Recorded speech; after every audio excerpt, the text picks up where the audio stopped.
কেন আমি বদলে গেছি সেটা আর আমাকে জিজ্ঞাসা করতে এসো না। আগে তুমি নিজেকে জিজ্ঞাসা করো, তুমি আমার সঙ্গে যা করছো তা কি তুমি ঠিক করছো? না পারছে নিজেকে শেষ করতে, না পারতেছে পরিস্থিতির সাথে নিজেকে মানিয়ে নিতে। কি করব আমার আল্লাহ, প্লিজ আমাকে পথ দেখান। মানুষ যখন ভিতর থেকে ছিন্ন বিচ্ছিন্ন হয়ে যায় তখন মানুষ একবারে চুপচাপ হয়ে যায়। তুমি আবার এসো আমার এই জীবনে নিখুঁত এক অভিনয় নিয়ে। আমি আবারও তোমারই মায়ায় পড়তে চাই, আবারও।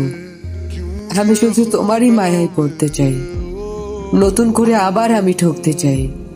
কারণ আমি তোমার মাঝে ঠকার মাঝেও শান্তি খুঁজে পাই। এক ধাক্কায় ভেঙে যাওয়ার মানুষ আমি নই, কিন্তু বারবার ধাক্কা খাওয়াতে তো পাহাড়ও ভেঙে যায়। সে জায়গা তো আমি তো একজন সাধারণ মানুষ।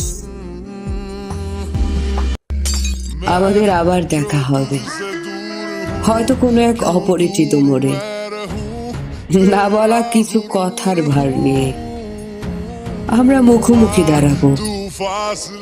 হয়তো তখন সময় থমকে যাবে, চোখে চোখ পড়বে, কিন্তু মুখ থেকে কোনো কথা বের হবে না, কোনো কথা বের হবে না।